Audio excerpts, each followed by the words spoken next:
आप सभी लोगों का स्वागत है फिर से एक बार इतना क्रिक जोन में। आशा करता हूँ आप सभी लोग सही सलामत होंगे। तो चलिए शुरू करते हैं आज का वीडियो, जो कि आज चल के देखे तो डू और डाई एनकाउंटर है। वो किसके बीच? वो है पाकिस्तान बनाम बांग्लादेश। और वो कहाँ होगा? ये कोलकाता में के एडन गार्डन में। और ज़बरदस्त है कि माहौल बनेगा जहाँ पे बांग्लादेश के लिए एक होम ग्राउंड सा महसूस होगा, लेकिन पाकिस्तान ये क्या इस दबाव को झेल पाएंगे? और अभी बांग्लादेश के लिए भी ये एक सिनारी बन गया है कि यहाँ पे, क्योंकि ये मुकाबला ईडन गार्डन में है, तो वहाँ पे एक सिनारी बन गया है क्योंकि नेदरलैंड्स के साथ एक बुरी तरीके से मैच हारा। अभी वर्ल्ड कप में वापसी करना तो मुश्किल है, लेकिन फिर भी चाहेंगे टॉप 8 में रहना, क्योंकि champions trophy 2025 ICC champions trophy जो पाकिस्तान होस्ट करने जा रही है, उसका अगर आप खेलना चाहेंगे उस टूर्नामेंट में, तो टॉप 8 में पॉइंट्स टेबल में रहना पड़ेगा। अगर 9वें या 10वें पायदान पे आप समाप्त करते हैं तो वहाँ पे आप पूरी तरीके से टूर्नामेंट से बाहर हो जाएंगे। ना तो वर्ल्ड कप यानी कि आईसीसी चैंपियंस ट्रॉफी भी आपके पास नहीं होगा खेलने के लिए। तो ये एक उनके दिमाग में रहेगा। ये शकीब अल हसन ने भी बोला था और इंग्लैंड के कप्तान जॉस बटलर ने भी बोला था। तो अभी कोशिश करेंगे कि टॉप 8 पे कैसे रहा जाए, लेकिन ज़्यादा प्रेशर पाकिस्तान के पास रहेगा, क्योंकि अभी भी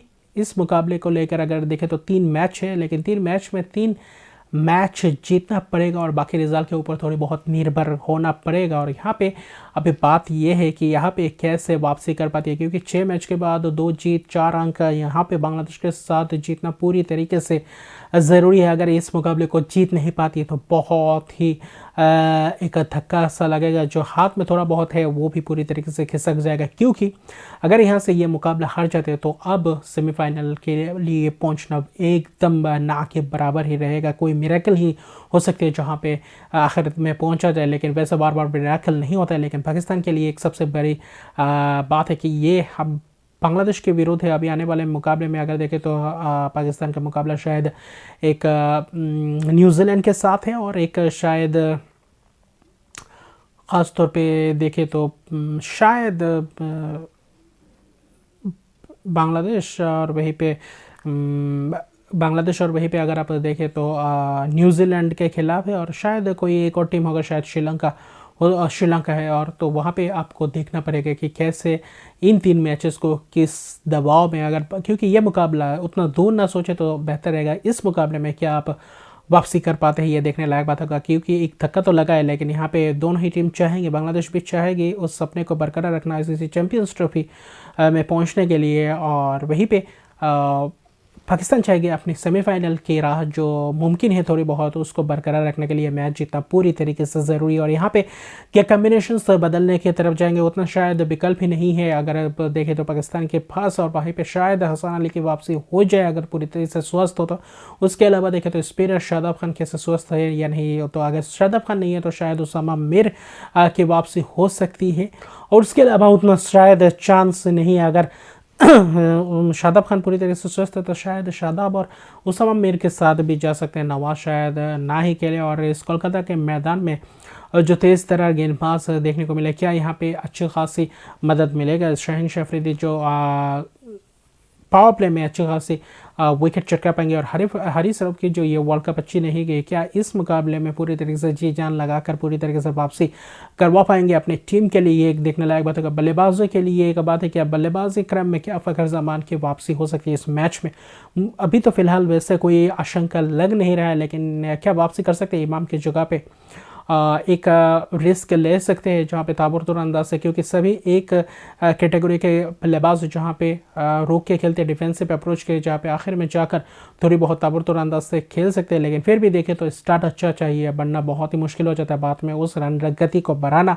और आखिर में देखें तो बांग्लादेश के पास भी तेज़ गेंदबाज जो अच्छी खासी है, मुस्तफिजुर शरीफ अल हसन महमूद अगर नहीं खेले तो तस्कीन भी वापसी की रही है। तो स्पिनर शकीब अल हसन, मेहदी हसन मिराज, शेख महदी तो अच्छा शायद लग रहा है। सब प्लेइंग 11 इसी प्लेइंग 11 के साथ जाएंगे बांग्लादेश भी, और शायद ऐसा नहीं लग रहा है उतना बदलाव इस मुकाबले में करेंगे। लेकिन तौहीद हिदोय की क्या वापसी हो सकती है? मुझे ऐसा नहीं लगता। शायद इस मुकाबले में भी तौहीद हिदोय को ना लाया, या तो फिर 2-3 बदलाव भी देखने को मिल सकते हैं। क्या कौन सी बड़ी बात है, क्योंकि बहुत सारे शफलिंग देखने को मिल रही है बांग्लादेश की तरफ से। कोई प्लेइंग 11 पुख्ता प्लेइंग 11 हर मैच में अभी तक खेला नहीं, और बैटिंग पोजीशन में पूरी तरीके से शफलिंग हो रहा है, तो इसके वजह से भी एक बात है। और टॉप ऑर्डर के बल्लेबाजों से बिल्कुल रन चाहिए, और कप्तान का फॉर्म में आना अभी फ़िलहाल इन 3 मैचेस के लिए और भी ज़्यादा महत्वपूर्ण हो चुका है। और वहीं पे देखना पड़ेगा कौन क्लिक करते हैं बांग्लादेश, क्योंकि एक एडवांटेज है, कोलकाता में खेल चुकी है, कैसे ड्यू आता है ये भी बात है, टॉस भी एक फैक्टर रहेगा, लेकिन उस चीज़ को कौन अच्छी तरीके से भली भांति जानकर फ़ायदा उठा पाएंगे ये देखने लायक बात होगी। लेकिन पाकिस्तान के लिए सिर्फ एक ही विकल्प है कि यहाँ से एक मुकाबला, इस मुकाबले को किसी भी हाल में जीतना ज़रूरी है, उसके बाद बाकी के दूर की सोच आप सोच सकते हैं, वरना ये मुकाबला हार गए तो इस टूर्नामेंट से बाहर हो जाएंगे, वर्ल्ड कप से, और आखिर में जाकर अफगानिस्तान बरकरार रख पाएंगे इस सेमीफाइनल के राह को, और वहाँ पे मुश्किलात बन चुका है पाकिस्तान के लिए। तो ये एक अच्छी अपॉर्चुनिटी है इस मैच में वापसी करना, क्योंकि उन 2 मुकाबले, पहले 2 मुकाबले की जीत के बाद पूरी तरीके से लगातार 4 हार चुके हैं, तो क्या यहाँ से एक मोमेंटम को वापस ले जा सकते हैं पाकिस्तानी टीम, ये देखने लायक बात होगा।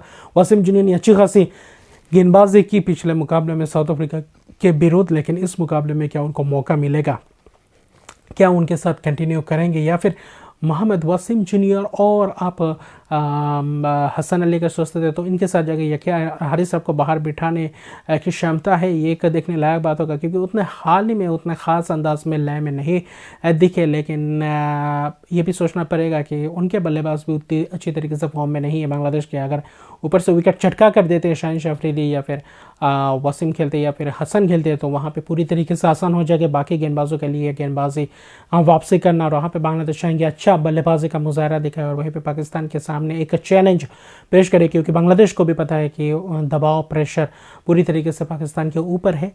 थोड़ी बहुत सपोर्ट क्योंकि कोलकाता में है तो बांग्लादेश को सपोर्ट मिलेगा, मुकाबला तगड़ा रहेगा, शायद हाई स्कोरिंग मैच हो सकता है, लेकिन प्रेशर में देखा है, प्रेशर में अभी तक फ़िलहाल उतने ख़ास दोनों ही टीम निखरे नहीं, बिखरते हुए दिखाई दिए। लेकिन जो क्लोज मुकाबला आया था साउथ अफ्रीका के खिलाफ, वो उस मुकाबले के बाद है क्या किस माइंडसेट के साथ उतरेंगे, क्या दबाव में पूरी तरीके से खेलेंगे या फिर उसी चीज़ जो दिमाग में रहकर उतरेंगे, ये देखने लायक बात होगा। या तो फिर पूरी तरीके से बिखर जाएंगे या फिर तो पूरी तरीके से अलग ही अंदाज में खेलते हुए दिखाई देंगे, क्योंकि एक कन्विंसिंग खिलाड़ी है, जो अच्छी खासी प्रॉमिसिंग खिलाड़ी है, जो अच्छी तरीके से लय में है, और वो है रिजवान। और उसके अलावा अभी तक पूरी तरीके से इस वर्ल्ड कप में उस पॉजिटिव माइंडसेट के साथ उतरते हुए अभी तक बल्लेबाजी में उतने अच्छी तरीके से नहीं दिखे। बाकी बल्लेबाज कप्तान भी उतना खास अंदाज में लय प्राप्त, हालांकि पिछले 2 मुकाबले में रन्स बटोरे, लेकिन उतने खास उतने लय में नहीं, कप्तानी उतनी खास नहीं, उतना करीबन ज़्यादा से ज़्यादा साधारण कप्तानी रही। तो वहाँ पे शाकिब और बाबर के सामने ये चैलेंज रहेगा कि आपने अपने टीम को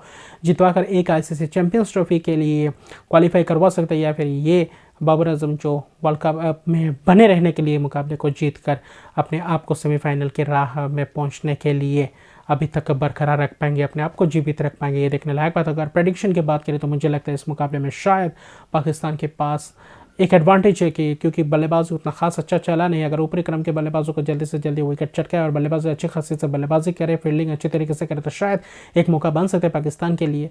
लेकिन दबाव क्या कितना दबाव ले पाते हैं ये देखने लायक बातों का। और इस मुकाबला हालांकि टक्कर तो पूरी तरीके से ज़बरदस्त टक्कर देखने को मिलेगा बांग्लादेश और पाकिस्तान के बीच, और अलग ही माहौल बनेगा। और रन्स अगर पूरी तरीके से थोड़े बहुत रन्स बड़े रन्स देखने को मिलेंगे कि आउटफुल तेज़ है और सर्कल के बाहर एक बार टपकाएंगे तो वहाँ पे पूरी तरीके से चौके छक्के ज़बरदस्त अंदर, क्योंकि मैदान का डायमेंशन भी छोटा है तो वहाँ पे बल्लेबाजी के लिए अनुकूल है। लेकिन ये पिच कैसे खेलती है ये देखने लायक बात होगा। और इस मुकाबले में टॉस भी फैक्टर रहेगा, और इस मुकाबले के बाद पता चलेगा कि बरकरार अपने आप को रख पाएंगे या फिर हार के वर्ल्ड कप से बाहर हो जाएंगे। तो अभी के लिए इतने, अगर अभी तक मेरे चैनल को सब्सक्राइब नहीं किया तो मेरे चैनल को सब्सक्राइब कर दीजिए, लाइक शेयर कमेंट जरूर कीजिए। तब तक के लिए गुड बाय।